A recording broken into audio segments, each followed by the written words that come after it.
네, 안녕하십니까. 네, 반갑습니다. 저는 강원도 거의 최북단에 화천에서 오랜만에 도시에 왔습니다. 이제 코로나로 인해서 이제 그 주위에서만 설교를 했는데요. 오랜만에 오니까 정신이 없었습니다. 저희 화천에는 신호등도 없거든요. 그래서 좀 도시에 오니까요, 또 눈까지 와서 어제 좀 힘들게 아무튼 도시에 오면서 어려움을 겪었습니다. 그래도 우리 김포교회 식구들 보니까 너무 반갑고요. 저는 이제 저희 사택이 3층에 있는데요. 항상 2층 그 문 앞에 이런 글이 적어져 있습니다. 수고했어 오늘도. 근데 참 저녁에 이제 교회 일을 마치고 딱 집에 올라갈 때 그 글귀를 보면 굉장히 이제 위로가 됩니다. 그래서 참 우리 형제 자매님들도 이제 이번 2021년도 이제 10여일 정도 남았잖아요. 또 한 해 동안 너무 또 코로나로 인해서 교제도 못하고 너무 많이 수고했습니다. 또 일주일 동안 전쟁 같은 세상 가운데서 또 그리스도인으로 살아가는데 고생이 많으셨습니다. 함께 기도하고 시작하도록 하겠습니다. 자비하시고 은혜로우시고 사랑이 많으신 하나님 아버지, 참으로 감사를 드립니다. 이 세상 가운데 소망 없이 죄악 가운데 지옥으로 끌려가던 저희들을 위하여 그 높고도 높은 보좌를 버리시고 이 낮고 천한 땅에 오셔서 저희를 대신하여 십자가에 피를 흘려서 저희의 죄를 영원히 용서하여 주시고 하나님의 자녀 삼아 주시고 영원한 천국에 대한 산 소망을 갖게 하여 주신 것 진심으로 감사를 드립니다. 구원받은 이후에도 저희를 고와 같이 버려두지 아니하시고 주님의 몸된 교회 가운데 거할 수 있도록 큰 은혜 베풀어 주신 것 진심으로 감사를 드립니다. 오늘 또 주님을 사랑하는 우리 김포교회 형제 자매님들 모이기를 힘쓰라는 주님의 명령을 따라 주님 앞에 나와 있습니다. 주님께서 하나님의 말씀으로 저희 마음과 생각을 위로하여 주시고 또 하나님 보시기에 잘못되고 끊어진 것 있다면 말씀의 빛 가운데 드러내 주셔서 잘못된 것은 버리고 하나님의 뜻을 따라 온전히 순종하며 살아갈 수 있도록 주님 은혜를 베풀어 주시기를 주님 앞에 간절히 기도드립니다. 오늘 이 자리에 함께 해야 되지만 함께하지 못한 우리 형제 자매님들 어느 곳에 있든지 주님께서 합당한 은혜로 채워주시고 병 중에 계신 분이 있다면 그 병에서 일으키시어 더욱더 건강한 몸으로 주님을 섬길 수 있도록 도와주시고 마음에 시험 받는 분 계시다면 그 시험을 능히 이길 수 있도록 함께하여 주시기를 주님 앞에 간절히 기도드립니다. 또 해외에서 수고하시는 수없이 많은 형제 자매님들과 또 선교사님들, 선교사님 가정이 있습니다. 주님께서 함께해 주셔서 주님의 복음을 전하는데 부족하고 어려움이 없도록 주님께서 함께하여 주시기를 주님 앞에 간절히 기도드립니다. 오늘 모든 시종을 오직 살아계신 주님께만 의지하며 저희를 사랑하시는 고마우신 예수님 이름으로 감사하며 기도드렸습니다. 아멘. 네, 오늘은 요한복음 2장을 찾도록 하겠습니다.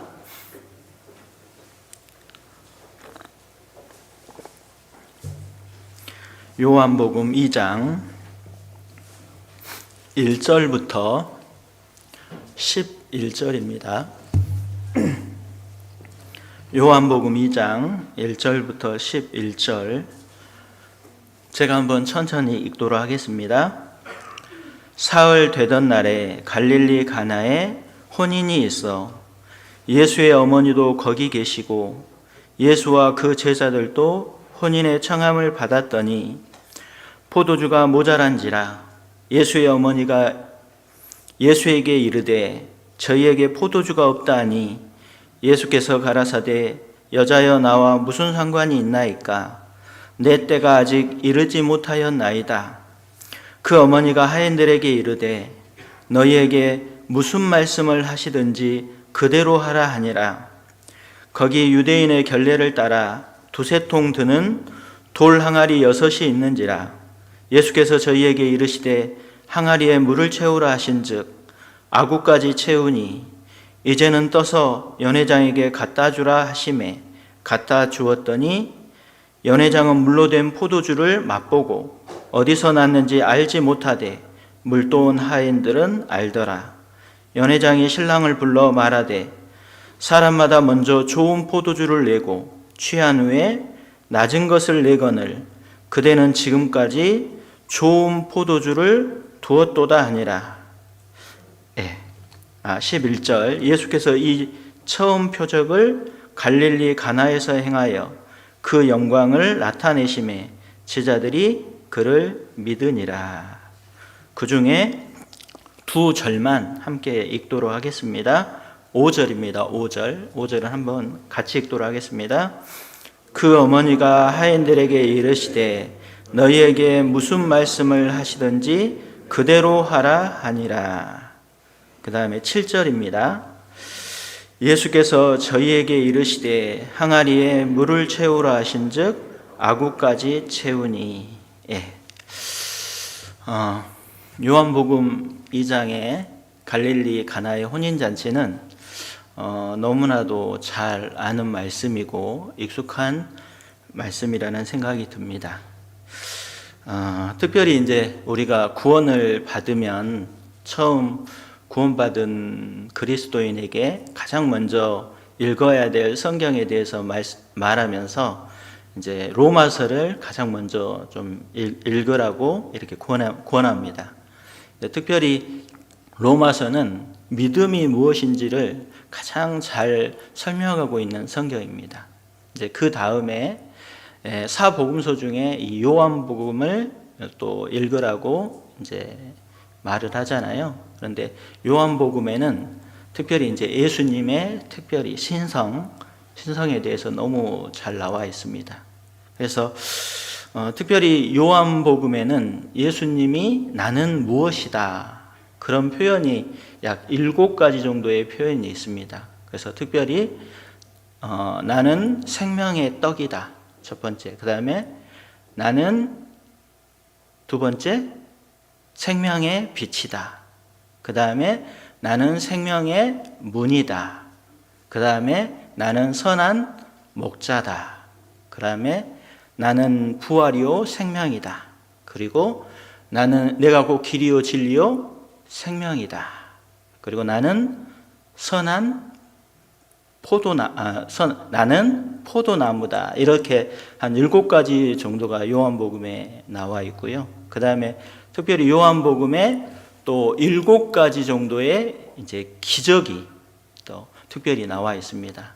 이게 이제 오늘 요한복음 2장에 있는 가나의 혼인잔치, 이제 물로 포도주를 만드는 사건이 이제 첫 번째 기적으로 나와 있고요. 두 번째로는 왕의 아들의 신하를 고친 사건, 그 다음에 베데스다 연못에서 38년 된 병자를 고친 사건, 그리고 예수님이 무리를 걸어간 사건, 그 다음에 오병이어의 기적, 물고기 2마리와 보리떡 5개로 5,000명을 먹이신 사건, 그 다음에 죽은 지 소경된 날 때부터 소경된 자를 고친 사건, 그리고 마지막에 죽은 지 나흘 된 나사로를 살린 사건입니다. 그래서 나는 무엇이다 라는 표현 7가지와 또 기적에 대한 7가지가 있는데요.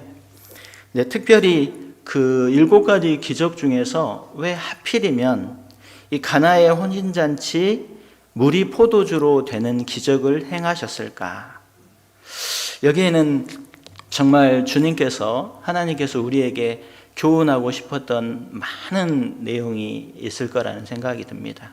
그런데 결국은 물이 포도주로 되는 사건, 그러니까 전라도에서는 잔치집에서 반드시 빠지면 안 되는 게 홍어가 있잖아요, 홍어.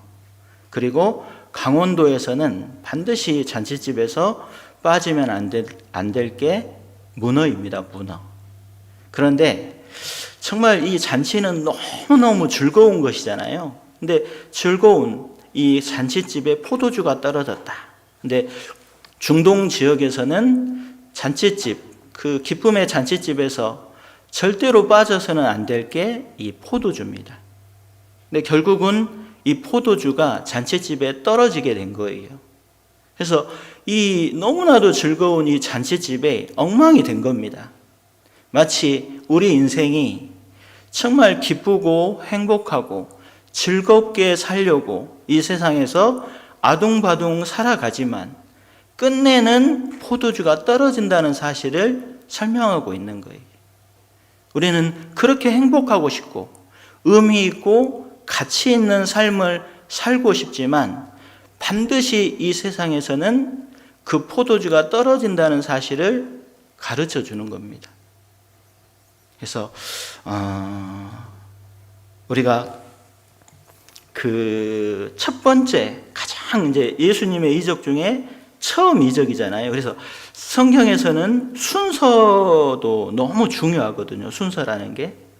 근데 우리가 잘 아는 것처럼 그 산상수훈이 마태복음 5장부터 7장까지 나와 있잖아요. 그런데 특별히 산상수훈 중에 마태복음 5장에 심령이 가난한 자는 복이 있나니 천국이 저희 것이며, 천국으로 시작해서 의를 위하여 핍박받는 자는 천국에서 상이 크다. 그러니까 천국으로 시작해서 상으로 끝이 나잖아요. 그러니까 가장 중요한 것은 천국 갈 수 있는 믿음, 그 이후에 상이 필요하다는 거예요. 그러니까 순서라는 게 있다라는 거예요. 순서라는 게.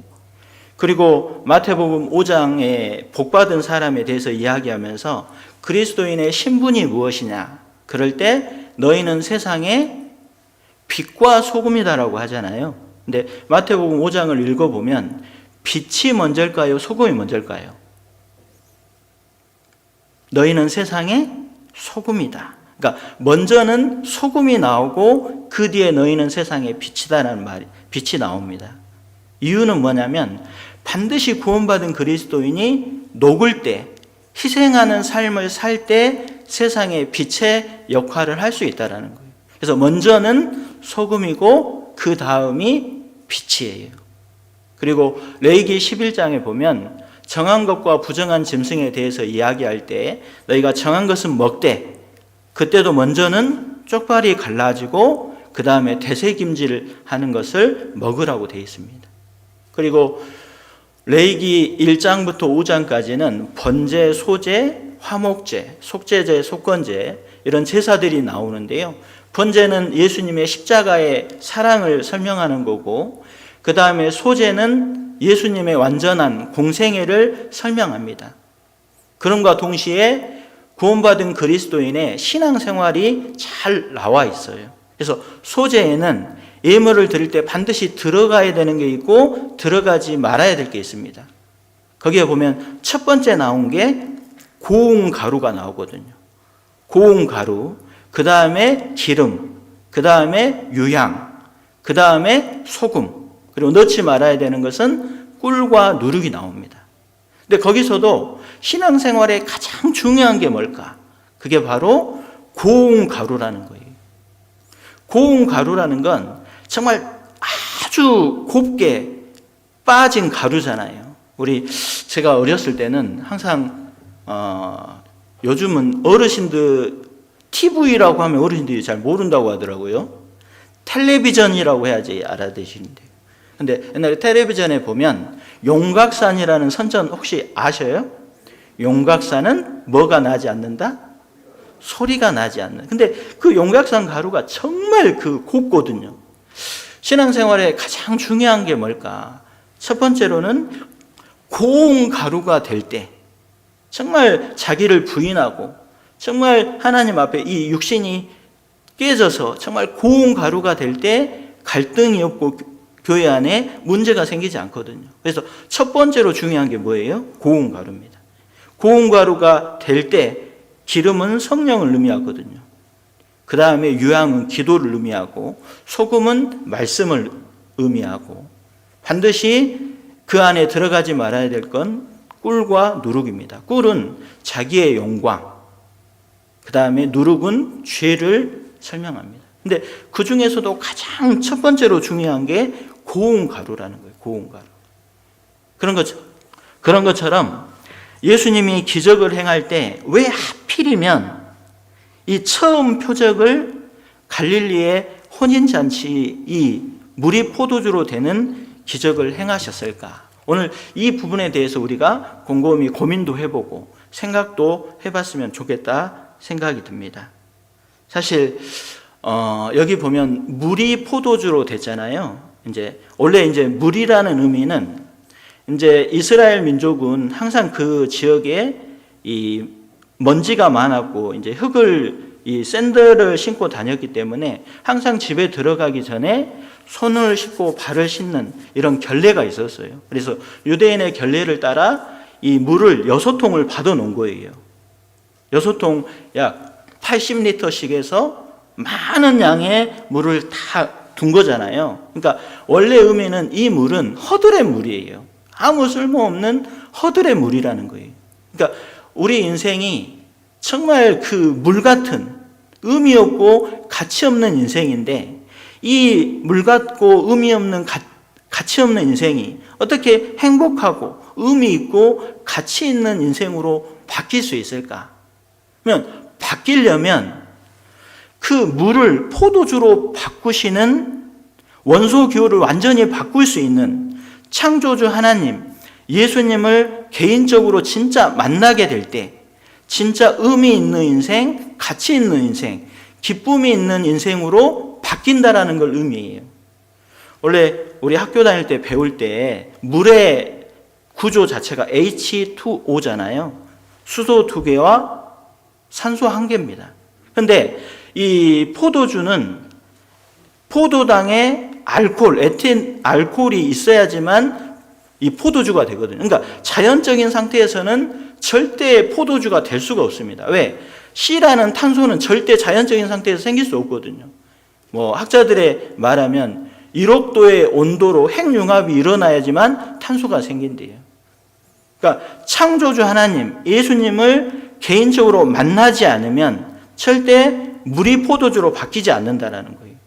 그러니까 진정한 의미가 있으려면 첫 번째, 그 물을 포도주로 만드신 예수님을 개인적으로 만나야 됩니다.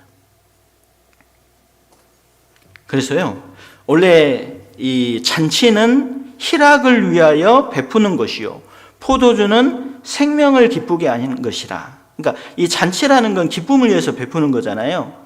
그런데 결국은 이 세상의 모든 것은 이 기쁨이 다 떨어져요. 그러니까 시간이 지나면 지날수록 떨어지거든요. 그래서 이 모습은 우리의 그 구원받기 전에 인생의 모습하고 똑같아요. 우리가 요한복음 4장에 보면 그 사마리아 여인이 있잖아요. 사마리아 여인이 그 남편 여섯 명의 남편하고 살고 있는데 6번째 남편하고 살고 있어도 만족이 없잖아요. 그러니까 결국은 이 남자 저 남자 아무리 행복하고 싶고 바꿔봐도 만족이 없는 거예요. 이 물을 먹는 자마다 목마르려니와. 그러니까 결국은 이 세상에 있는 무엇으로도 만족과 기쁨이 없다는 것을 인생의 끝자락에 알게 돼요. 톨스토이가 이런 말을 했거든요. 모든 사람은 울면서 태어나서 결국은 울면서 죽는다. 근데 톨스토이는 예수님을 개인적으로 만나서 구원을 받고 나서는 모든 사람은 울면서 태어나서 울면서 죽지만 나는 울면서 태어났지만 이제 웃으면서 죽을 수 있게 됐다. 그러니까 정말 구원을 받았다는 게 얼마나 좋아요. 이제 죽음 앞에서도 웃을 수 있는, 사실은 죽음 앞에 있는 사람에게 이 세상에서 가장 아름다운 그림을 보여준다고 만족이 있겠습니까? 이 세상에서 가장 아름다운 음악을 들려준다고 만족이 있겠습니까? 이 세상에서 가장 아름다운 시를 들려준다고 만족이 있겠습니까? 결국 이 세상은 포도주가 떨어지게 돼 있어요. 근데 포도주가 잔치집에 떨어지는 것은 정말 심각한 문제거든요. 그래서 오늘 어떻게 하면 그러면 물이 포도주로 되는 그 경험을 할 수 있을까?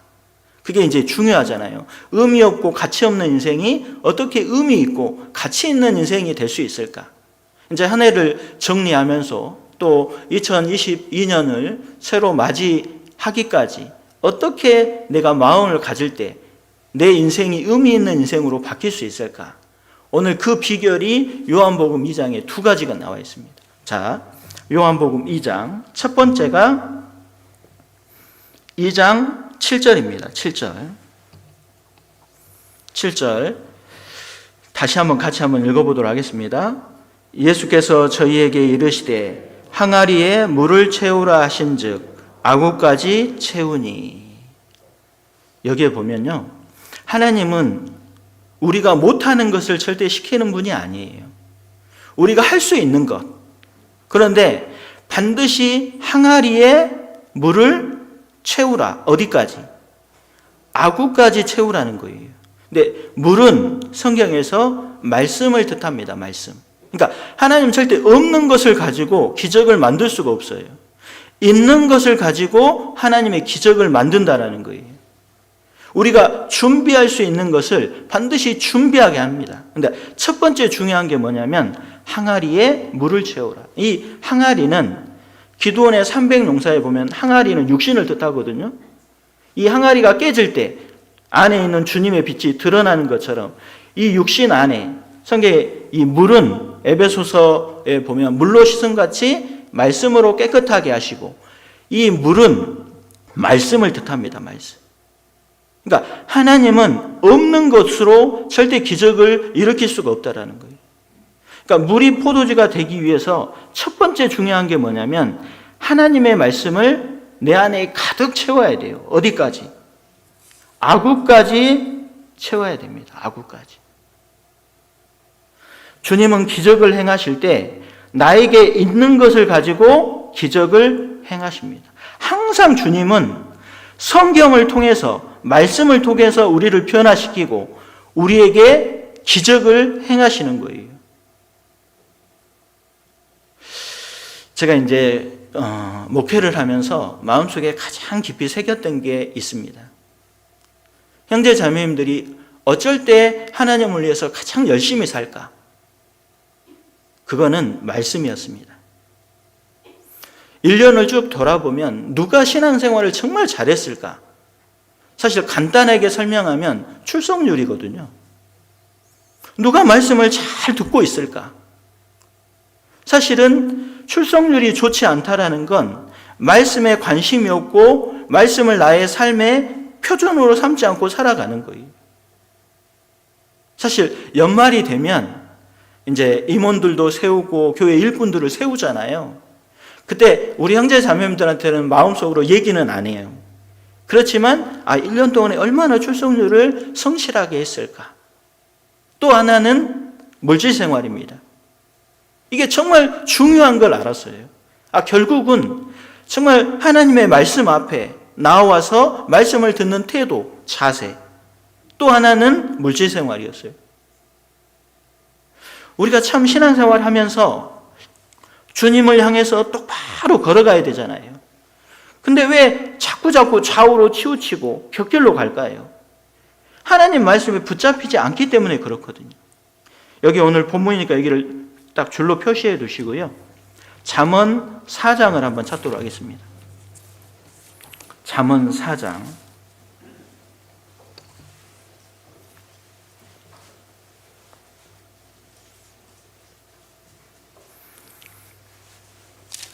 잠언 4장 27절입니다.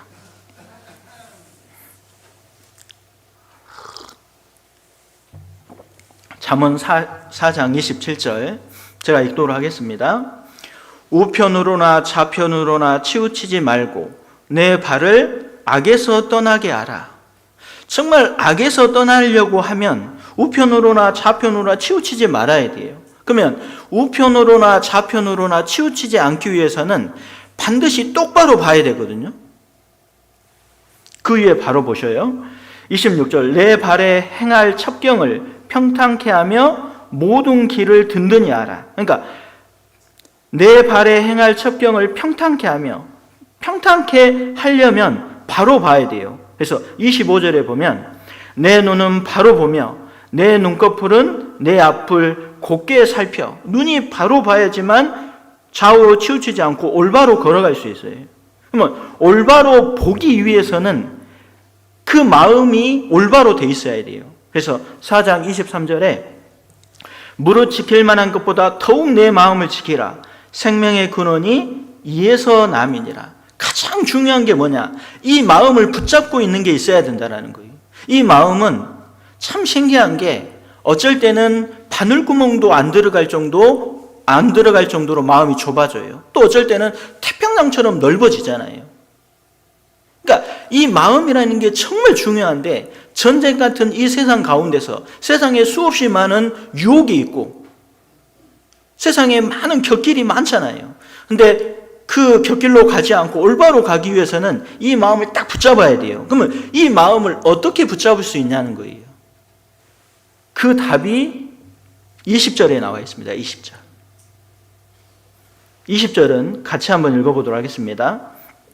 내 아들아 내 말에 주의하며 나의 이르는 것에 내 귀를 기울이라. 그러니까 내 아들아 내 말에 주의하며, 하나님 말씀에 주의하며 나의 이르는 것에 내 귀를 기울이라. 그러니까 결국은 하나님의 말씀을 그 항아리에 아구까지 채울 때 이 말씀이 나를 딱 붙잡는 거예요. 그러면 이 마음에 하나님의 뜻이 소원이 되는 거예요. 이 세상에서 가장 위대한 지식은 하나님의 뜻을 아는 것이고, 이 세상에서 가장 위대한 업적은 하나님의 뜻을 행하는 거거든요. 그러면 하나님의 말씀에 딱 마음에 딱 붙잡히잖아요. 그러면 올바로 볼 수 있어요. 올바로 보면 좌우로 치우치지 않고 올바로 갈 수 있는 거예요. 그러니까 가장 중요한 게 뭐냐면 성경입니다. 성경. 항상 모든 종교 개혁은 성경으로 돌아가라예요. 내 신앙이 완전히 변화되고 의미 없는 신앙생활이 가치 있고 의미 있는 신앙생활로 바꾸려면 없는 것으로는 절대 안 바뀐다는 사실을 아셔야 됩니다. 연초에 내가 성경을 정말 읽어야 되겠다. 지금 연말이 됐어요. 이제 10일이 남았습니다. 성경을 그렇게 읽었습니까? 그렇게 하나님께 약속한 대로 읽지 않는 그 결과가 내 삶이 변하지 않았다는 증거라는 거예요. 증거. 하나님은 없는 것을 가지고 절대 기적을 일으키지 않는다니까요. 내가 먼저 준비해야 될 게 있어요. 준비. 우리가 잘 아는 것처럼 요한복음에 오병이어의 기적이 있잖아요. 그 기적을 행할 때도 그 아이가 그 도시락, 자기가 먹어도 부족한 그 양을 그걸 먼저 준비했을 때 5,000명을 먹였잖아요. 준비해야 되는 게 있는 거예요. 그리고 이 다윗이 골리앗과의 전쟁에서 물매와 매끄러운 돌 5개를 준비를 했거든요. 그러니까 준비해야 돼요. 준비. 그리고 삼손이 블레셋을 쳐 죽일 때 나귀 턱뼈로 블레셋 1,000명을 잡았잖아요. 그때 이 나귀 턱뼈를 준비했고, 삼갈은 소모는 막대기를 준비했고, 그래서 600명을 무찔렀잖아요. 그러니까 반드시 사람 편에서 준비해야 되는 게 있다라는 거예요. 물이 포도주가 되기 위해서는 먼저 이 말씀을 아구까지 채우는 거예요. 제가 이제 화천에서 왔잖아요. 화천에서 이제 전에 2가지를 하고 있는데요. 첫 번째가 유정란, 그 다음에 두 번째가 야채 수프를 하고 있습니다. 근데 유정란을 오랫동안 했었는데요. 이 계란은 몇 일을 품어야죠? 21일을 품고 있어야지만 병아리가 돼서 나옵니다. 그런 것처럼 하나님의 말씀을 딱 이 아구까지 채우고 딱 품고 있잖아요. 그러면 나중에 반드시 생명이 됩니다. 가장 중요한 건 말씀을 품어야 돼요. 말씀을. 다시 요한복음 2장을 한번 보도록 하겠습니다. 요한복음 2장. 세상 사람들과 구원받은 그리스도인의 차이가 뭐냐면요. 요한복음 2장 10절입니다. 10절.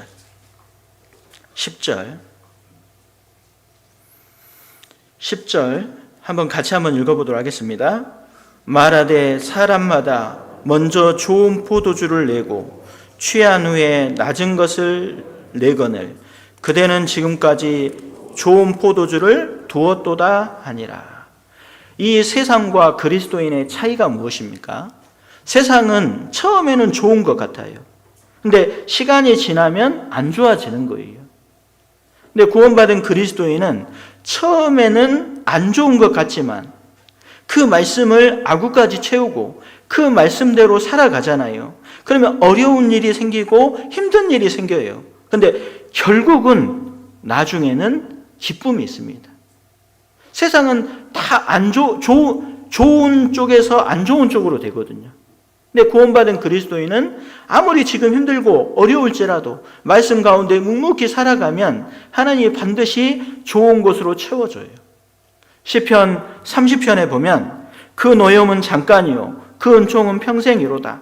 저녁에는 울음이 기숙할지라도 아침에는 기쁨이 오리로다.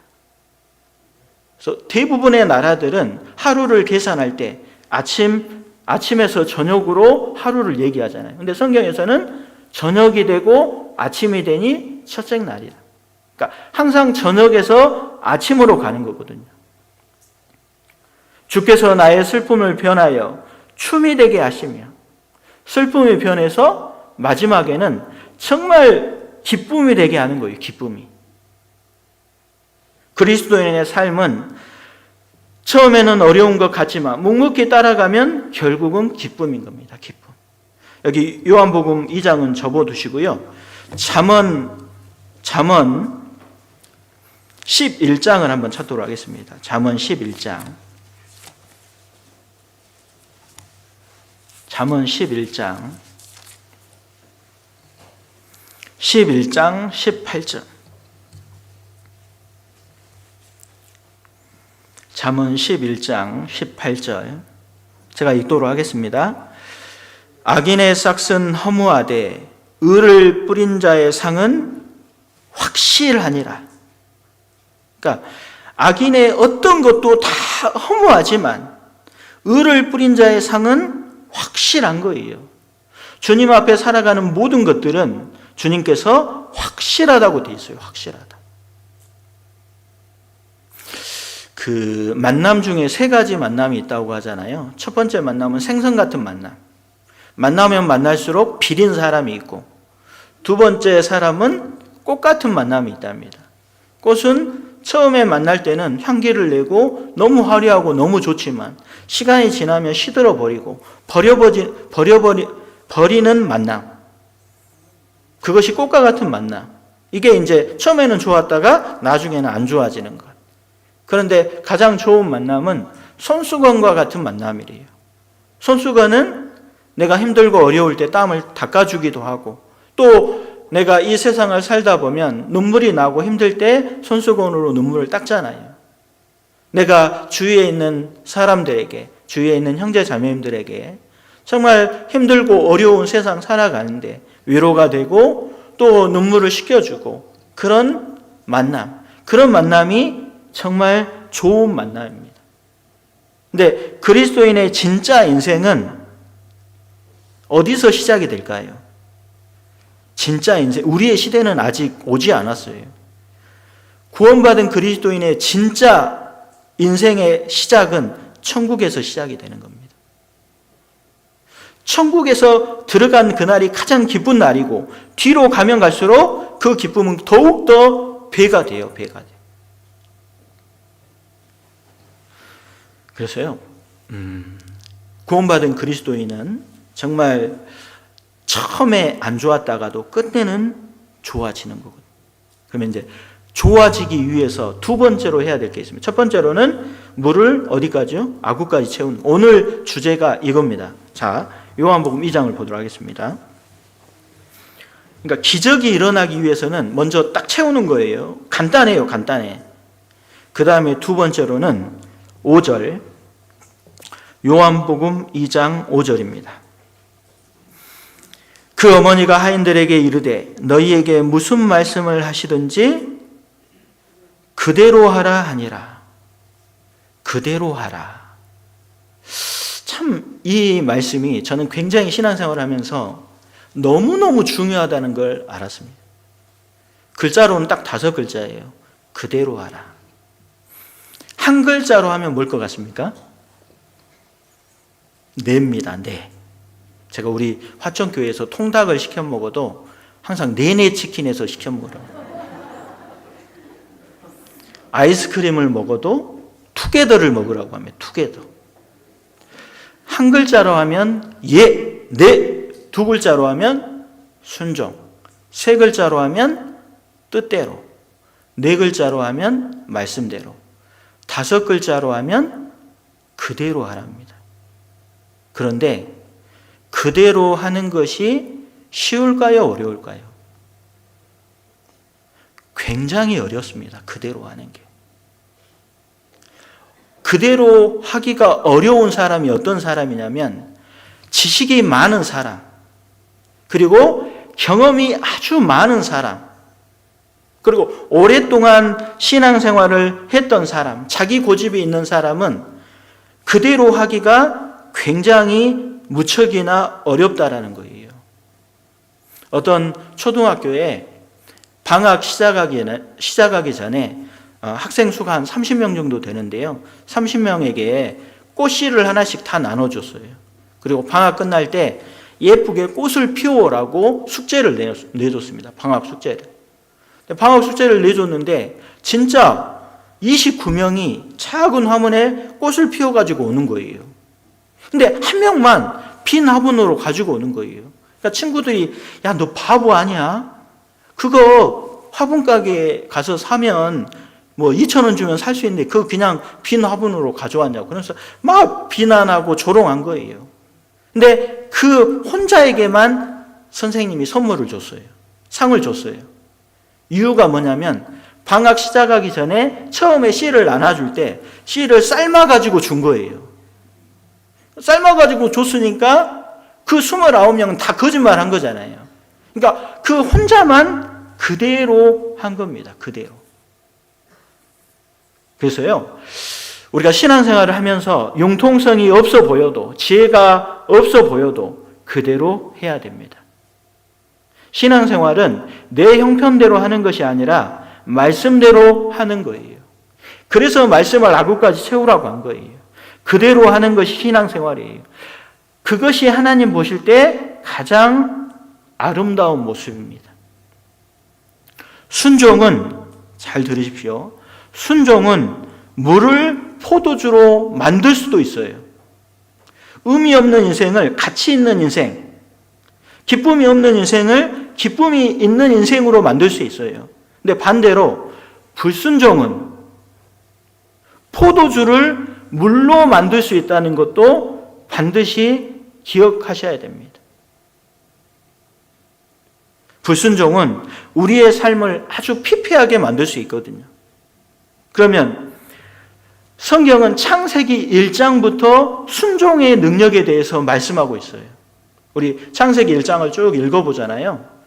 하나님이 가라사대 궁창 위의 물과 궁창 아래의 물로 나뉘게 하심에 그대로 되니라. 창세기 1장에만 그대로 되니라가 몇 번 나올 것 같습니까? 하나님이 말씀하시면 그대로 되니라. 이게 6번 나옵니다. 그리고 하나님 보시기에 좋았더라. 이 말씀은 몇 번 나올까요? 7번 나옵니다. 그러니까 하나님이 가장 아름답게 보는 것은 그대로 하는 거라니까요. 말씀하시면 그대로 하는 거예요. 그것이 하나님 보시기에 가장 아름다운 겁니다. 하나님이 우주 만물을 창조하시고 이 우주, 자연의 법칙은 지금도 그대로 하고 있어요. 해는 동에서 떠서 서로 지고 있고 이 지구는 태양을 중심으로 해서 1년에 한 바퀴씩 365일 5시간 48분 48초 정확히 돌아와요. 지구 중심에 있는 달 약 38만 킬로미터 떨어져서 돌고 있고 꽃은 피었다가 지고 그리고 하나님께서 그 바닷가에 모래를 두어서 이 바닷물이 넘치지 못하게 하고 있잖아요. 자연은 그대로 하고 있다니까요. 시편 119편 91절에 보면 천지가 주의 규례로 오늘까지 있음은 만물이 주의 종이 된 영곤이이다. 만물은 우주는 하나님이 정하신 법칙대로 순종하고 그대로 하고 있습니다. 그러나 인생은 그대로 하지 않고 있어요. 순종, 그것이 인생의 모든 것을 결정하는 거예요. 운명을 결정한다니까요. 우리 처음에 에덴 동산 아시죠? 에덴의 뜻은 기쁨, 즐거움.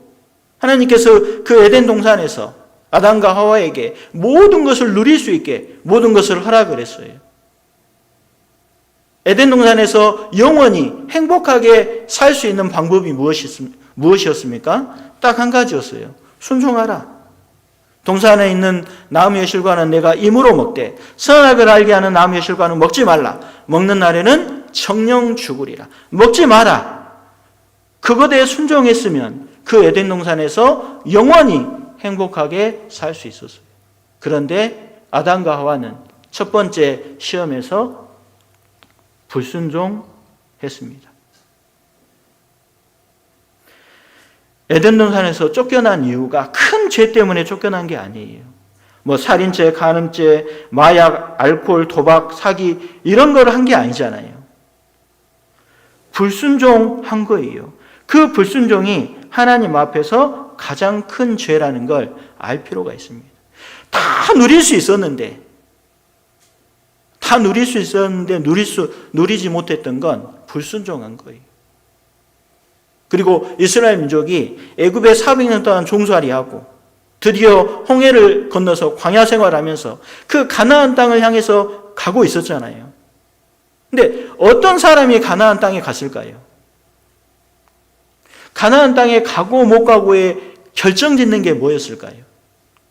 민수기 32장을 한번 보도록 하겠습니다. 민수기 32장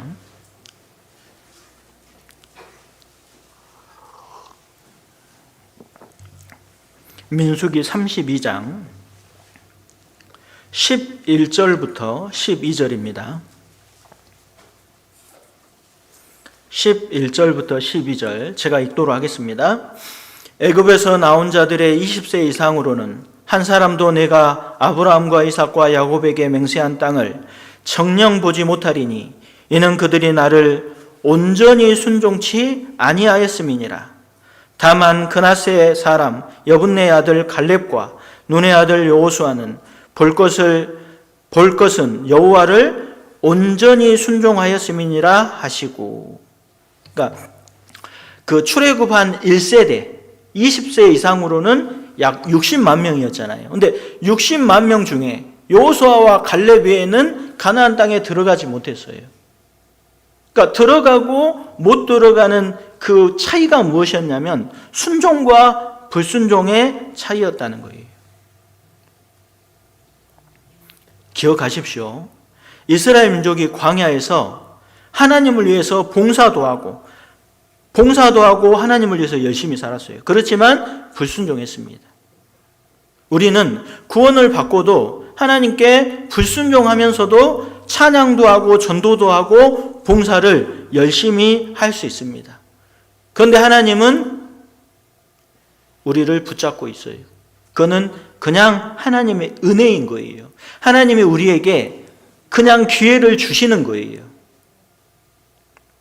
그런데 우리가 기억해야 될 것은 불순종하면 모든 것을 빼앗길 수 있는 위험성을 갖고 있다는 걸 반드시 기억하십시오. 불순종하기 전에는 에덴 동산에 미움, 시기, 질투 이런 죄 같은 것들이 없었다니까요. 근데 불순종함으로써 그때부터 악하고 더럽고 추악한 죄들이 이 세상 가운데 들어온 거예요.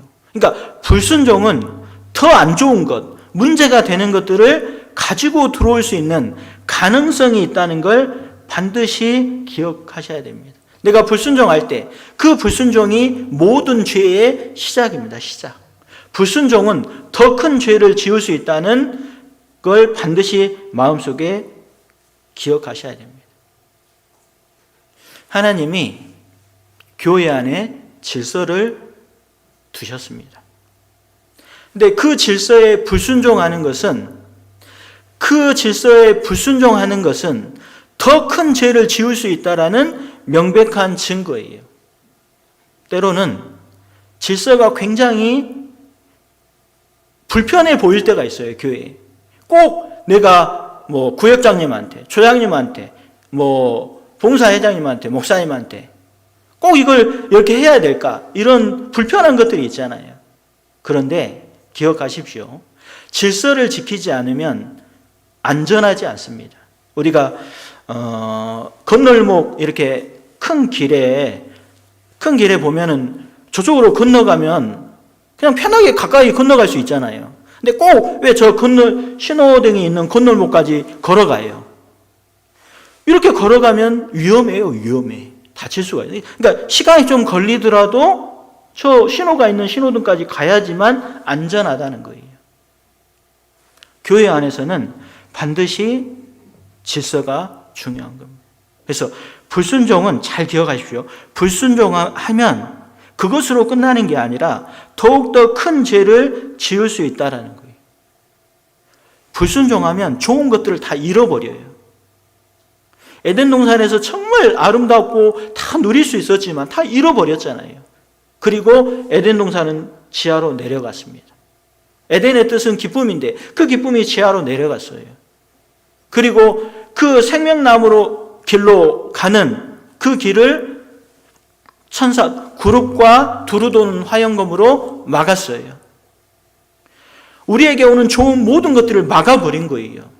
그런데 참 중요한, 불순종했잖아요. 그래서 모든 좋은 것들을 다 막았는데 제일 마지막 성경 요한계시록 21장, 22장은 천국에 대한 내용입니다. 근데 그 21장, 22장 천성에 이야기하면서 생명나무로 나아가는 길이 열렸어. 도대체 중간에 무슨 일이 있었길래 에덴 동산에서는 불순종해서 생명나무로 나아가는 길이 두루 도는 화영공과 구름이 막고 있었거든요.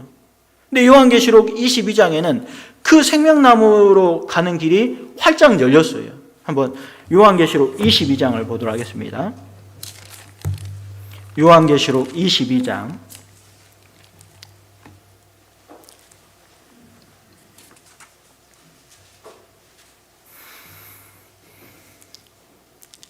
22장 14절입니다. 요한계시록 22장 14절. 그 두루마기를 빠는 자들은 복이 있나니 이는 저희가 생명나무에 나아가며 문들을 통하여 성에 들어갈 권세를 얻으려 함이로다. 문들을 통하여 성에 들어갈 권세, 이 성이 천국이거든요. 저희가 생명나무에 나아가며 길이 열렸잖아요. 그 열린 이유가 14절에 처음에 그 두루마기를 빠는 자들은 복이 있다. 이 두루마기 빤다라는 의미가 세탁한다. 옷이 세탁해서 아주 희게 되었다. 그래서 요한계시록 7장 14절에 보면 피로 씻어 그 옷을 희게 했다. 그러니까 예수님께서 십자가에 피를 흘려서 우리의 죄를 영원히 용서했잖아요. 그것으로 인해서 옷이 깨끗하게 되었고 이사야서 61장 10절에 의의 옷, 구원의 옷을 입었잖아요. 그래서 천성에 마음 놓고 당당하게 들어갈 수 있게 됐어요. 에덴 동산에서는 생명나무로 나아가는 길이 막혔고 요한계시록에서는 생명나무로 나아가는 길이 활짝 열렸어요.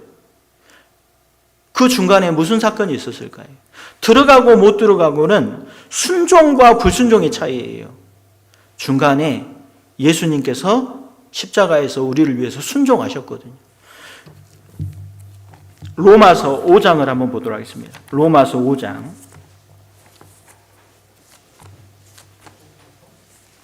로마서 5장입니다.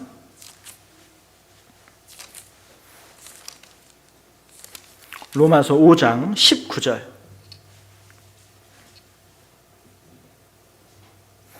(5장 19절) 한 절만 한번 같이 한번 읽어보도록 하겠습니다.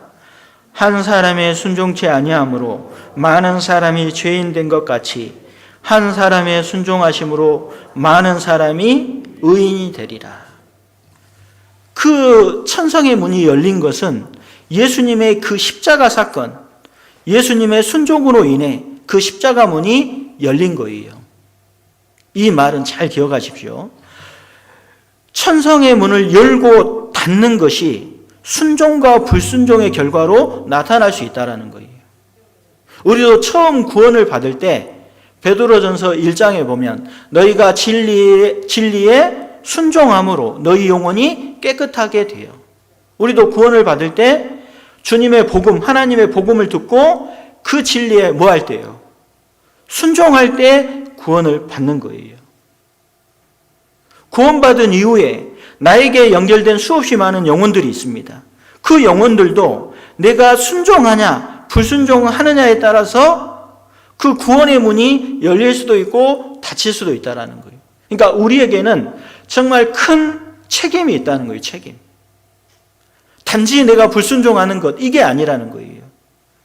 그 순종과 불순종이 정말 많은 것들을 결정짓는다라는 거예요. 그런데요, 우리가 신앙생활을 하면 아담과 하와가 에덴 동산에서 불순종했던 그런 유혹들이 우리 가운데 있을까요? 없을까요? 반드시 있을 겁니다. 에덴 동산에서 아담과 하와에게 마귀가 슬며시 찾아왔잖아요. 그리고 나서 유혹을 했잖아요. 의심을 집어였고 네가 지금 누리고 있는 것은 제한된 거야. 하나님이 못하게 하는 거야. 그리고 너 불순종하고 이 선악과를 먹으면 하나님과 같이 될 거야. 그게 무슨 의미입니까? 하나님과 같이 되면 하나님을 사람이 사람은 그러니까 가장 죄의 시작은 항상 기억하는 게 독립이라는 걸 기억하십시오. 마귀는 원래 하나님을 돕기 위해서 천사를 만들었잖아요. 근데 하나님의 도움이 필요 없다. 그래서 혼자 독립을 한 거예요. 그게 마귀잖아요. 그런 것처럼 마귀도 사람을 유혹할 때, 사람은 하나님을 도움이 없이는 절대 살 수 없는 존재인데, 하나님으로부터 독립을 선언하는 거거든요. 근데 기억하십시오. 너무너무 간단한 진리예요. 우리도 신앙생활을 하다 보면 그런 유혹이 반드시 있을 겁니다. 그런데 하나님을 떠나서, 교회를 떠나서는 선한 것, 좋은 것, 아무것도 없다는 걸 반드시 기억하셔야 돼요. 하나님을 떠나서, 교회를 떠나서 선한 것, 좋은 것, 기쁜 것, 아무것도 없다는 걸, 그 간단한 걸 반드시 마음속에 기억하셔야 됩니다. 요한복음 15장에 내 안에 거하라. 나는 포도나무요 너희는 가지니 내 안에 거하라고 했잖아요. 나를 떠나서는 아무것도 없다. 아무것도 없다라는 말은 조금 있는 것도 아닌 거예요. 하나님을 떠나서, 교회를 떠나서는 아무것도 없습니다. 불순종에는 선한 것이 없어요. 얻을 수 있는 게 아무것도 없습니다. 불순종하면 우리가 하나님께 누리고 있는 모든 은혜를 다 빼앗아가요. 그리고 맛을 전혀 못 느끼게 되는 거예요. 그러면 우리가 왜 살면서 하나님께 순종하고 싶지만 왜 불순종을 하게 될까요? 많은 이유가 있지만 크게 세 가지만 한번 살펴보도록 하겠습니다. 누가복음 14장입니다. 누가복음 14장.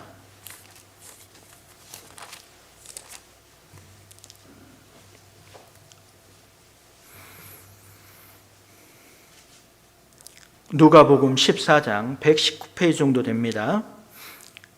누가복음 14장 16절부터 제가 한번 읽어보도록 하겠습니다.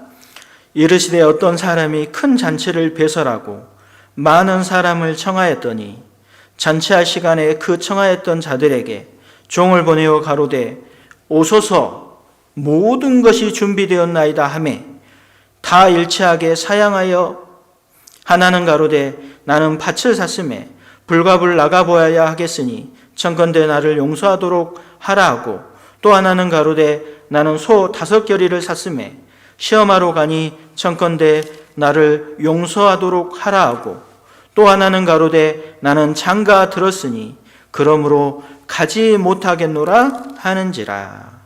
여기 보면 어떤 사람이 큰 잔치, 영생의 잔치, 모든 것이 준비되어 있는, 조금도 부족한 것이 없는 모든 것이 준비되어 있는 큰 잔치, 거기에 잔치에 초대를 했어요. 누구든지 수고하고 무거운 짐진 자들아 다 내게로 오라. 내가 너희를 쉬게 하리라. 어떤 사람도 예외가 없는 이 영생의 잔치, 큰 잔치에 초대를 받았어요. 우리가 해야 될 건 딱 한 가지예요. 오소서. 가면 돼요. 그런데 여기에 정말 안타까운 사실이 있잖아요. 18절에 다 일치하게 사양하여, 다 일치해서 사양했다는 게 뭐예요? 불순종했다는 거잖아요. 불순종한 이유가 3가지가 나와요. 첫 번째, 나는 밭을 샀음에. 이유가 있어요. 중요한 건 어쩔 때 불순종을 할까요? 밭 샀습니다. 하나님보다 내가 가지고 있는 소유물을 더 크게 생각할 때 그때 불순종하게 되는 거예요. 두 번째로는 또 하나는 가로되 나는 소 5겨리를 샀음에 시험하러 가니. 여기 보면 소 5겨리를 샀다. 성경의 빌립보서 2장에 보면은요, 일이 3가지 일이 나옵니다. 첫 번째로는 자기 일, 그 다음에 다른 사람의 일, 그 다음에 주 예수 그리스도 일이 나와요. 근데 여기 보면 나는 소 5겨리를 샀다. 이게 뭐예요? 자기 생업을 하나님의 일보다 더 크게 생각하는 거예요. 그러면 불순종할 수 있습니다. 그리고 3번째, 나는 장가 들었으니 그러므로 가지 못하겠노라. 이게 뭐예요? 하나님보다 사람을 기쁘게 하는데 초점이 맞춰져 있잖아요. 그러면 불순종할 수 있습니다. 불순종에는 여러 가지 변명과 이유가 있어요. 합당해 보일 수도 있어요. 그런데요, 시간이 지나면 지날수록 아는 것이 있습니다. 가장 빠른 길은 순종하는 길입니다. 순종하는 길. 그 영생의 잔치에 우리는 이미 들어와 있어요.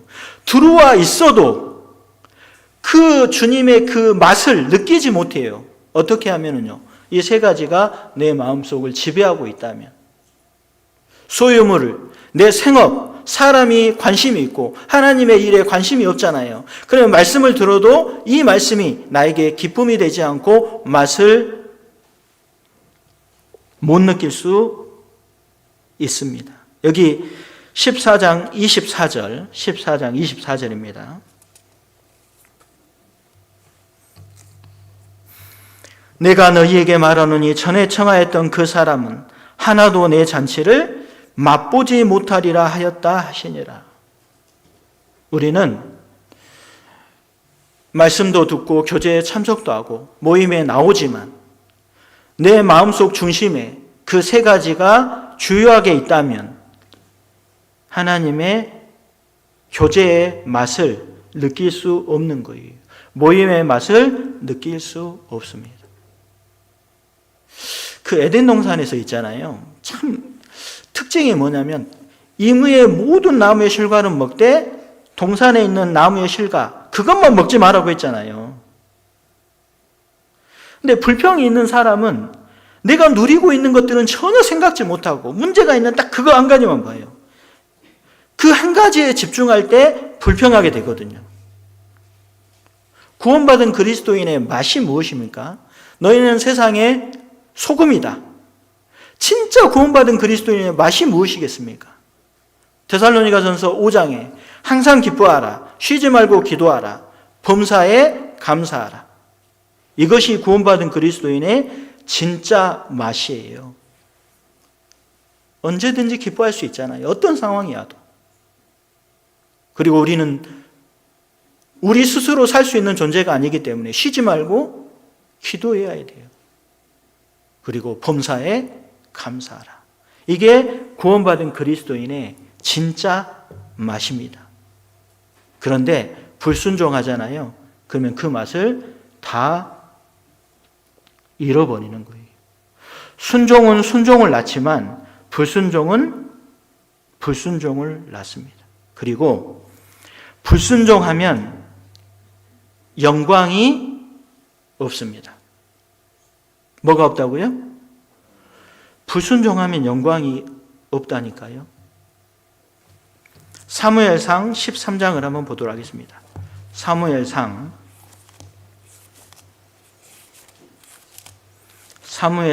13장입니다.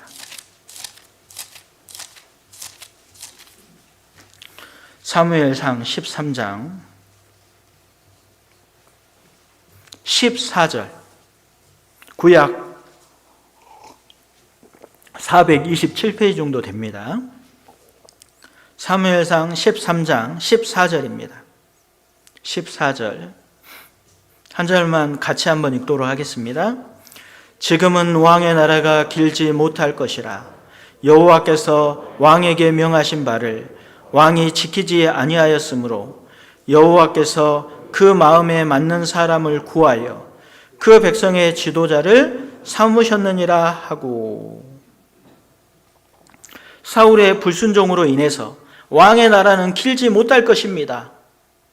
여호와께서 왕에게 명하신 바를 왕이 지키지 아니하였으므로, 불순종했으므로 여호와께서 그 마음에 맞는 사람을 구하여, 다윗을 구하여, 다윗은 정말 순종하는 사람이었거든요. 그 백성의 지도자를 삼으셨느니라. 불순종에는 영광이 없어요. 왕이었지만 불순종했기 때문에 왕에서 끌어내림을 받은 거예요. 사무엘상 9장부터 12장까지는 사울이 왕이 되는 과정이 나와 있어요. 사울은 정말 유력한 사람이었고 아주 잘생긴 사람이었고 아버지께 순종하는 사람이었잖아요. 암나기 새끼를 찾으러 보냈을 때 그 먼 길을 마다하지 않고 사울이 갔어요. 그리고 사무엘에게 예물을 가지고 갈 정도로 아주 예의가 있는 사람이었어요. 그리고 아주 관용의 사람, 용서의 사람이었어요. 그 훌륭한 사람이 이 13장부터 15장까지는 왕에서 폐위되는 과정이 기록이 되어 있어요. 그리고 16장부터 31장까지는 폐위되면서 죽어가는 과정까지 기록이 되어 있습니다.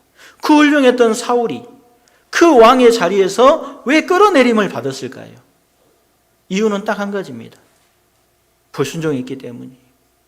그런데 불순종하는데 이유가 있어요. 그 이유도 그럴듯합니다. 우리도 신앙생활을 하면서 내가 불순종하는 게 다 이유가 있고 변명이 있을 수밖에 없어요. 13장에 보면 이스라엘 민족이 블레셋과의 전쟁이 있잖아요. 전쟁이 있는데 수없이 많은 그 블레셋 사람들이 전쟁을 하려고 준비해서 오는데 그 숫자가 13장 5절부터 보면은요. 블레셋 사람이 이스라엘과 싸우려 하여 모였는데 병거가 3만이요 마병이 6천이요 백성은 해변에 모래같이 많더라. 그들이 올라와서 베다인 동편 믹마스에 진침해 이스라엘 사람들이 위급함을 보고 절박하여 굴과 수풀과 바위틈과 은밀한 곳과 웅덩이에 숨으며. 얼마나 이 블레셋이 쳐들어오니까요 너무 많고 모래처럼 많고 하니까 막 백성들이 벌벌벌 떠는 거예요. 떨고 막 굴로 도망가고 절박해서 굴과 숲을 바위틈으로 도망가 숨는 거예요. 근데 반드시 이스라엘 민족은 전쟁하기 전에 반드시 하나님께 제사를 드리고 나서 전쟁을 하거든요. 근데 사무엘이 온다고 했는데 7일 동안 기다리라고 했거든요. 근데 안 오고 있는 거예요. 근데 백성들이 다 흩어지니까 얼마나 위급했겠어요. 그러니까 절대 왕이 드려서는 안 될 제사를 드려버린 거예요. 그런데 중요한 게 드리고 나서 사무엘이 와서 왕이 망령되이 행했습니다. 그리고 나서 그 뒤에 보면은요, 전쟁에 승리는 해요. 중요한 건 불순종하고도 승리할 수 있다니까요. 근데 승리를 하지만 영광은 없는 거예요. 왕의 자리에서 끌어내림을 받는 겁니다. 하나님은 어떤 사람을 지도자로 삼을까요? 어떤 사람을 하나님의 일꾼으로 삼을까요? 싸움을 잘하는 사람? 아닙니다. 지식이 많은 사람? 아니에요. 많이 배운 사람? 아닙니다. 하나님은 순종하는 사람을 지도자로 세우는 거예요. 하나님은 스타를 원하지 않습니다. 하나님은 순종하는 사람을 사용하는 거예요. 아무리 승리를 위해서 일지라도 하나님께 불순종하면서 승리를 원하지 않는 겁니다. 아무리 긴박해도, 아무리 절박해도, 아무리 긴급하다 할지라도 순종해야 돼요. 그대로 해야 됩니다. 전쟁에는 승리했지만 그러나 왕의 자리에서는 폐위된 거예요. 신앙생활도 마찬가지입니다. 신앙생활도 임기응변으로 하면 안 돼요. 그때 꾀를 부려서는 안 된다라는 거예요. 바보스러울 정도로, 융통성이 없다 할 정도로 성경적이어야 되고 그대로 해야 됩니다. 하나님은 그대로 하지 않는 것을 불순종이라고 하는 거예요. 그런데 사울이 한 번 불순종했어요. 그리고 나서 또 한 번의 기회를 줍니다. 사무엘상 15장입니다. 15장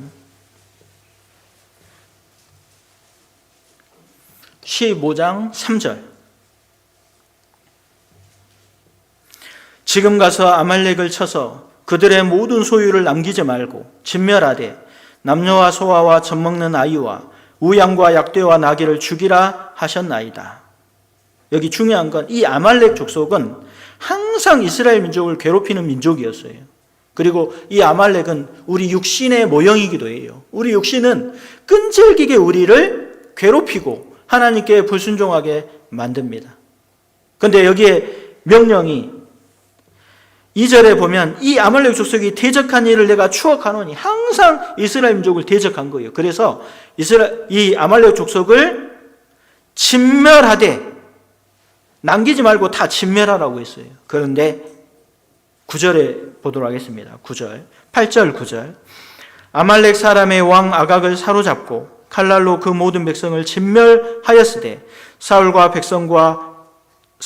백성이 아각과 그 양과 소의 가장 좋은 것 또는 기름진 것과 어린 양과 모든 좋은 것을 뭐하고요? 남기지 말라고 했는데 남기고 진멸기를 즐겨 아니하고 가치 없고 낮은 것을 진멸하니라. 11절에 남겼잖아요. 불순종했잖아요. 그때 하나님의 마음이 내가 사울을 세워 왕 삼은 것을 뭐 했다고 돼 있습니까? 후회했다고 돼 있어요. 하나님이 후회했습니다. 하나님이 슬퍼하고 애도했어요. 하나님이 가슴 찢어지게 아파했습니다. 그런데 사울이 할 말이 없었겠습니까? 사울은 거의 다 죽였다니까요. 몇십만 명을. 그리고 거의 다 죽이고 그 몇 마리 남긴 거예요. 몇 마리 남긴 것도 자기가 잘 먹고 잘 살려고 남긴 게 아니라 여호와께 제사 드리려고. 그래서 사울이 이야기하기를 나는 여호와의 명령을 행하였나이다, 이렇게 얘기하거든요. 사울의 입장에서는 하나님께 억울하다고 말하지 않겠습니까? 억울합니다. 제가 남긴 것은 하나님께 제사 드리려고 남긴 겁니다. 하나님 명령을 다 행한 거 아닙니까? 그런데 기억하십시오. 하나님은 재물을 원하는 게 아니에요. 하나님이 가장 우리에게 원하는 게 뭘까요? 그대로 하는 거라니까요. 그대로. 사무엘상 15장 22절입니다.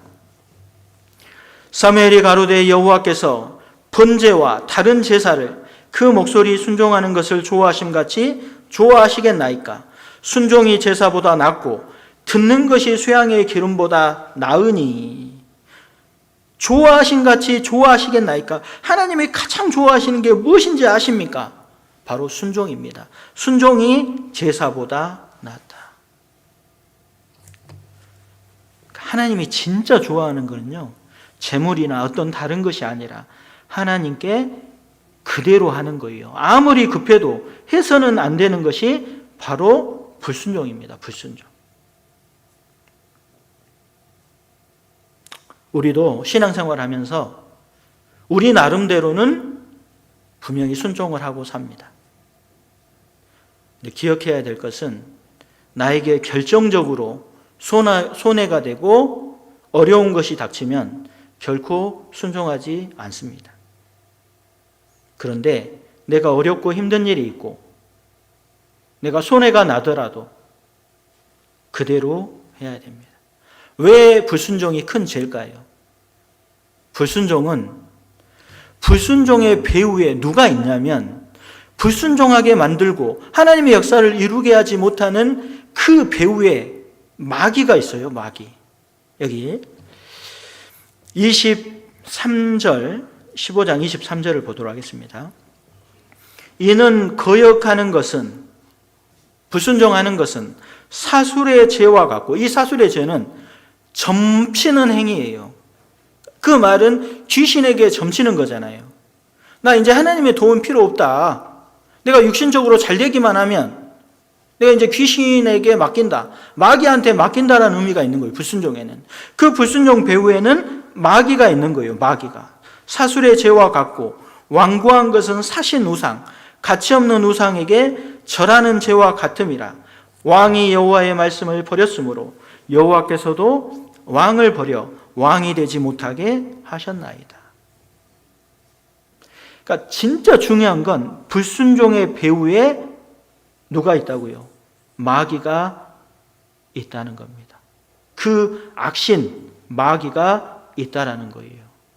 그러니까 내가 불순종하는 것은 성격의 문제도 아니고 환경의 문제도 아니고 영적인 부분이라는 거예요. 영적인 부분. 내가 불순종하는 것 그 뒤에는 마귀가 있습니다. 미국에 사탄교가 있다고 그러잖아요. 거기에 약 2천만 명이 다닌답니다. 2천만 명. 근데 그 사탄교의 계명은 성경하고 다 반대예요. 예를 들어서 도둑질을 일부러 시킨대요. 성적인 죄를 짓게 하고 거짓말을 하게 하고 하나님의 법을 깨게 한대요. 그렇게 하면 할수록 귀신의 힘, 마귀의 힘을 더 얻는 거예요. 그래서 사탄교의 계명이 뭐냐면 자기 자신과 자신을 사랑하는 자들만을 위해서 살아라. 내 마음대로 해라. 내 기분대로 해라. 내 감정대로 해라. 내 계획대로 해라. 이것이 사탄교의 계명이라는 거예요. 그런데 우리도 생각해야 될 게요. 내가 결정하는 기준이 무엇입니까? 내가 기분대로 결정하십니까? 내 생각과 내 방법대로 결정하십니까? 그러면 그것은 불순종입니다. 그래서 가장 중요한 건 제사에 신경 쓰지 말고 순종에 신경을 쓰셔야 돼요. 더. 네, 불순종 배후에는 악신이 있다고 그랬잖아요. 마귀. 일급수에 사는 물고기가 있어요. 근데 그 물이 오염되잖아요. 그럼 물고기는 떠나야 돼요.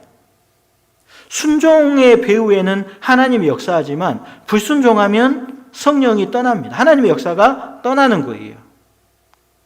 여기 16장 14절에 보면 그렇게 불순종하니까 하나님의 신 성령이 떠난 거예요. 사울에게서. 14절 여호와의 신이 사울에게서 떠나고 여호와의 부리신 악신이 그를 번뇌케 하는지라. 하나님의 역사가 없습니다. 그 뒤에 보면 17장에 다윗과 골리앗의 싸움이 있잖아요. 이 사울이 불순종해서 악신이 들어오니까 이 골리앗과의 싸움, 블레셋과의 전쟁에서 승리하고 돌아오는 다윗을 보면서 그 충신이었는데 다윗을 보고 어떤 생각을 해요? 반역자라고 생각이 드는 거예요. 반역자. 완전히 분별력이 완전히 없어지는 겁니다. 마귀는 어디에 역사할까요? 불순종하는 마음밭에 역사합니다. 다윗 같은 사람을 반역자로 생각한 거예요.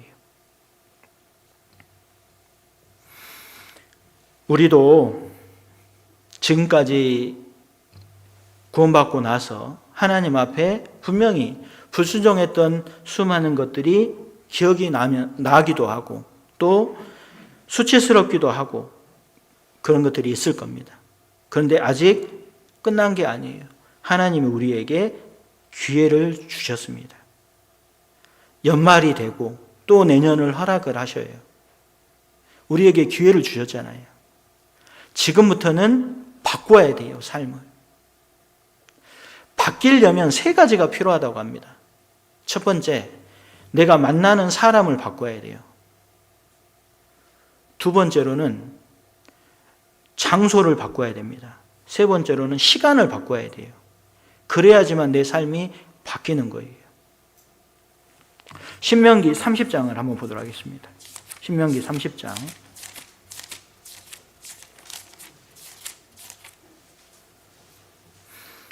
신명기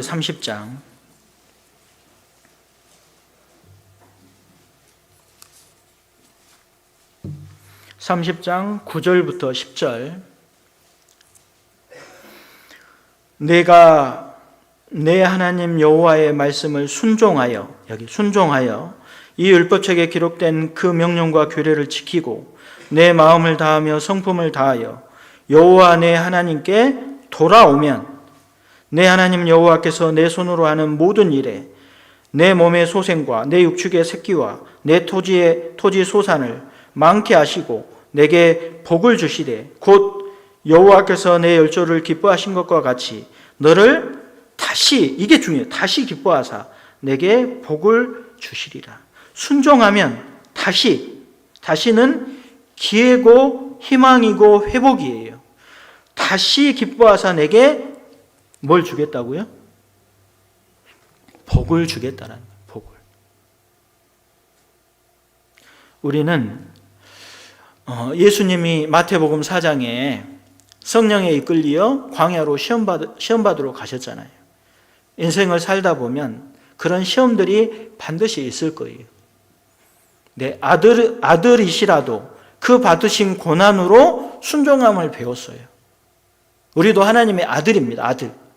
아들이기 때문에 어려운 일들이 있어도 우리는 주님께 순종해야 됩니다. 주님이 능력이 없어도 돌덩어리를 떡덩어리로 못 바꾼 게 아니에요. 성전에서 뛰어내리지 못한 것이 아닙니다. 주님은 절박한 상황 속에, 위기 속에서도 끝까지 순종하는 거예요. 우리도 하나님의 아들입니다. 아무리 절박해도 급해도 불순종하면 안 돼요. 돈을 벌고 싶어도 불순종해서 벌면 안 됩니다. 불순종하면서 꿈을 이루고 성공하면 안 되는 거예요.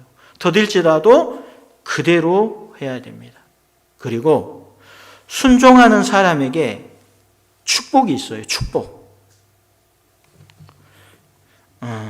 신명기 11장을 한번 찾도록 하겠습니다. 신명기 11장. 신명기 11장입니다. 신명기 11장 26절부터 28절. 내가 오늘날 복과 저주를 너희 앞에 두나니 너희가 만일 내가 오늘날 너희에게 명하는 너희 하나님 여호와의 명령을 들으면 순종하면 복이 될 것이요 너희가 만일 내가 오늘날 너희에게 명하는 도에서 돌이켜 떠나 너희 하나님 여호와의 명령을 듣지 아니하고 불순종하면 본래 알지 못하던 다른 신들을 좇으면 저주를 받으리라. 순종하면 복, 불순종하면 저주. 이거는 이스라엘 민족에게 약속하신 약속이잖아요. 근데 이스라엘 민족에게만 약속한 약속일까요? 구원받은 그리스도인에게도 약속한 거예요. 신명기 28장에도 똑같이 나오잖아요. 너희가 순종하면 들어가도 나가도 복을 받고 모든 우양, 새끼들도 다 복을 받는다. 복 7번 나옵니다. 불순종하면 저주 7번 나와요. 순종할 때 하나님이 완전한 축복을 채워주시고, 불순종할 때는 하나님이 저주. 순종하는 사람에게는 축복이 있다는 걸 반드시 기억하십시오. 그래서 그대로 해야 됩니다. 어떤 왕이 신하에게 마지막으로 깨어진 독 있잖아요. 깨어진 독에 이 웅덩이에 있는 물을 가득 채우라고 명령을 한 거예요.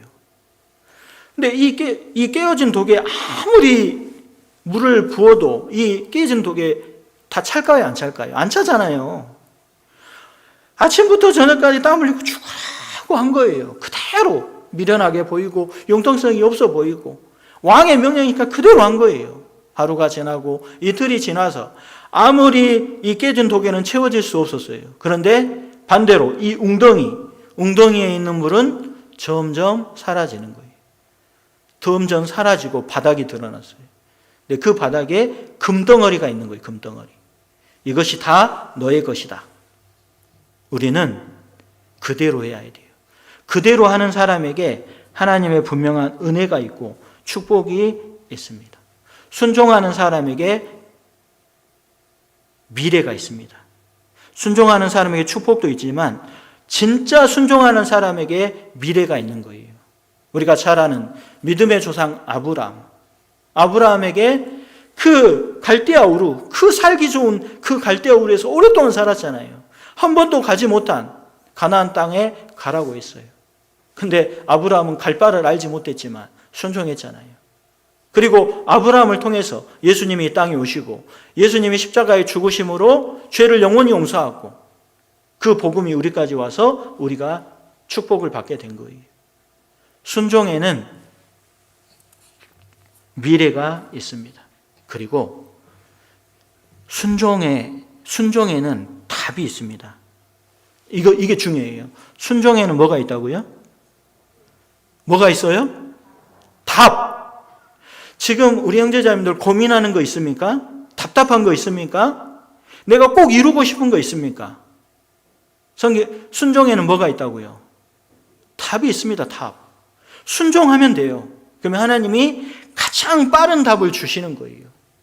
열왕기하 5장에 보면 군대장관 나아만, 문둥병에 걸린 군대장관 나아만 얘기가 나와요. 근데 그때 당시에 왕 다음으로 최고의 권력을 갖고 있었던 군대장관 나아만, 그런데 문둥병이 걸렸어요. 결정적인 문둥병이 걸린 거예요. 어떻게 나올 수도 없어요. 그런데 전쟁의 포로로 잡혀온 유대의 작은 계집아이가 있었잖아요.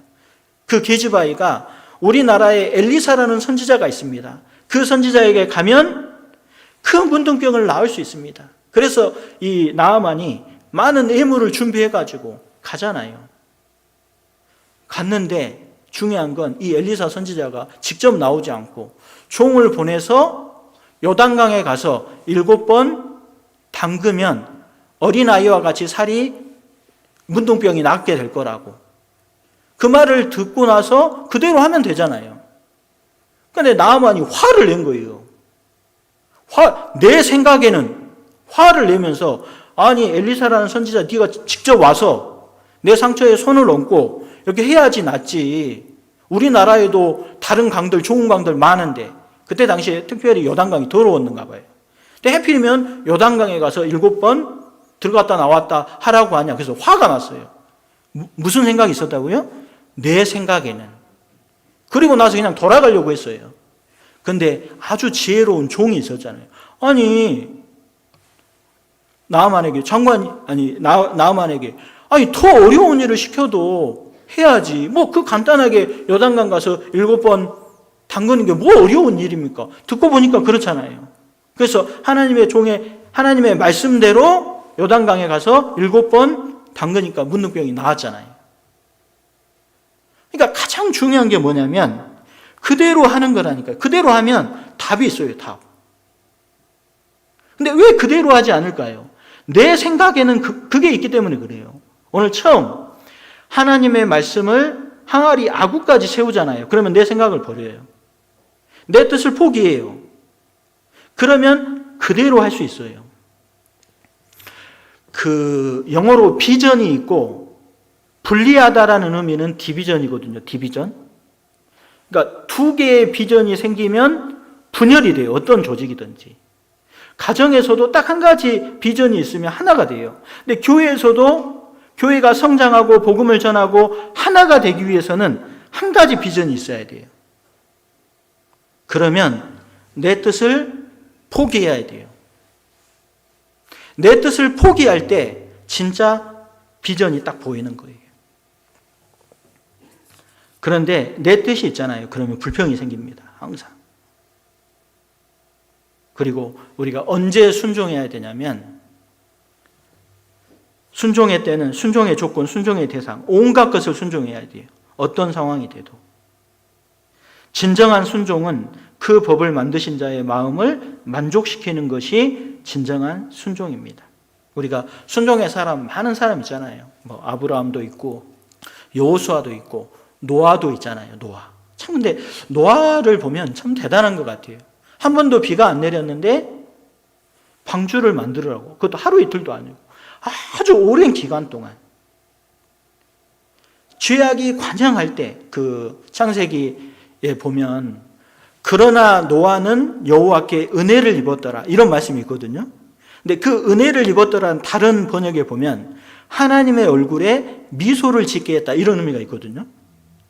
그러니까 아주 이 노아는 순종에 아주 탁월한 사람이에요. 그래서 여호와께서 명하신 명령을 그대로 순종했더라 이런 말씀이 있잖아요.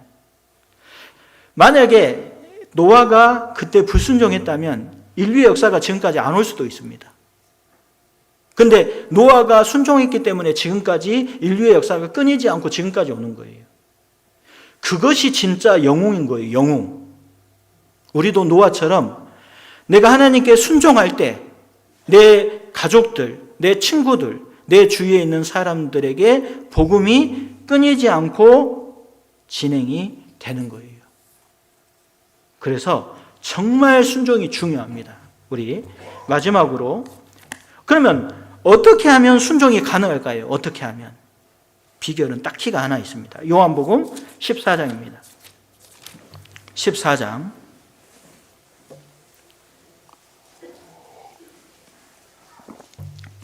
요한복음 14장 15절입니다.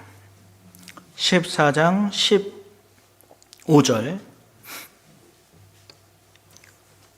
요한복음 14장 15절 같이 한번 읽도록 하겠습니다. 너희가 나를 사랑하면 나의 계명을 지키리라. 진짜 주님을 사랑할 때 순종하는 거예요. 21절 나의 계명을 가지고 지키는 자라야 나를 사랑하는 자니 나를 사랑하는 자는 내 아버지께 사랑을 받을 것이요 나도 그를 사랑하여 그에게 나를 나타내리라. 불순종은 주님을 사랑하지 않는다는 가장 큰 증거예요. 순종은 주님을 사랑한다는 가장 큰 특징입니다. 어떤 아버지에게 아주 효자 아들 2명이 있었답니다. 그 동네에 유명해요. 그 아들 둘이. 그런데 어떤 사람이 와서 당신의 아들들이 그렇게 순종한다는데 어떻게 그 순종을 증명하겠냐고. 그러니까 아버지가 아들을 부른 거예요. 둘을. 그리고 나서 송아지 한 마리를 지붕 위로 올리라는 거예요. 그러니까 두 아들이 막 낑낑거리면서 막 송아지를 지붕 위로 올리는 거예요. 근데 그 사람, 마을 사람이 가서 왜 이 송아지를 지붕 위로 올리냐고 물어봐요. 그러니까 우리 아버지가 그렇게 하라고 했어요. 참, 우리도 왜 그렇게 해야 될까요? 그대로 해야 될까요? 주님이 그렇게 하셨어요. 이유가 없어요. 이해가 안 돼도 우리는 그대로 해야 됩니다. 제가 이제 여기 와서 이제 사실 연말이 되면 전도인의 가장 큰 고민이 뭔지 아십니까? 기도하고 그게 임원 세울 때입니다. 임원 세울 때. 근데 들어보니까 그 성도 교제의 밤 때 임원을 발표한다고 하더라고요. 그런데 제가 이제 옛날에 그 조선시대인가요? 그 희대의 사기꾼 봉이 김선달 아시죠? 봉이 김선달이 뭐 대동강 물을 팔아먹었다고 그러잖아요. 근데 어느 날 아주 이 머리가 좋잖아요. 시장에 너무 배가 고픈 거예요. 배가 고파서 시장에 가서 이제 먹으려고 하는데 돈이 없어요. 돈이. 근데 뭘 먹어야 돼요. 그래서 잣가게에 간 거예요. 잣가게. 그래서 그 주인 아저씨한테 잣을 보면서 이게 무엇이오 물어본 거예요. 그러니까 주인 아저씨가 잣이요 그런 거예요. 잣이요. 그러니까 실컷 먹었어요. 막 잣이라고 하니까 막 먹었어. 근데 돈이 없잖아요. 돈을 낼 수가 없잖아요. 근데 옆에 머리에 쓰고 다니는 갓이 딱 걸려 있는 거예요. 주인 아저씨 이게 뭐예요? 그러니까 갓이요 그런 거예요. 그러니까 가는 거예요. 주인 아저씨가 화가 나가지고 아니 왜 돈도 안 내고 가냐고. 그러니까 방금 잣이라고 해서 내가 먹었고 가라고 하니까 가는 거예요. 그러니까 주인 아저씨가 한 단계 더 고수예요. 옆에 가시나무가 있는 가시나무. 그래서 김선달한테 이 나무는 무슨 나무요? 그러니까 가시오. 그러면 주먹으로 얼굴을 딱 깐 거예요. 제가 이제 이거는 웃긴 얘기이기는 하지만 우리가 주님 앞에 어떤 일을 맡길 때 정말 고민하고 어렵게 아마 맡길 겁니다. 근데 거기에 다 순종해 주시고 더욱더 주님 앞에 귀하게 주님 오시는 날 칭찬받았으면 좋겠습니다. 기도하고 마치도록 하겠습니다. 하나님 아버지 참으로 감사를 드립니다. 주님의 그 십자가의 순종으로 우리 모두 다 천국 갈 수 있는 그 귀하고 귀한 소망을 주신 것 감사합니다. 한 해를 돌아보면 주님 앞에 부족하고 또 불순종했던 많은 것들이 기억이 납니다. 이제 남은 생에 의미 있고 가치 있는 삶을 위해서 하나님의 말씀으로 채우고 그대로 할 수 있는 저희 모두가 될 수 있도록 도와주시고 우리 김포교회 더욱더 하나님 앞에서 성령의 역사로 더욱더 복음의 역사가 귀하게 나타날 수 있도록 붙들어 주시고 인도하여 주시옵소서. 저희의 남은 생애를 오직 살아계신 주님께만 의지하며 저희를 사랑하시는 고마우신 예수님 이름으로 감사하며 기도드렸습니다. 아멘.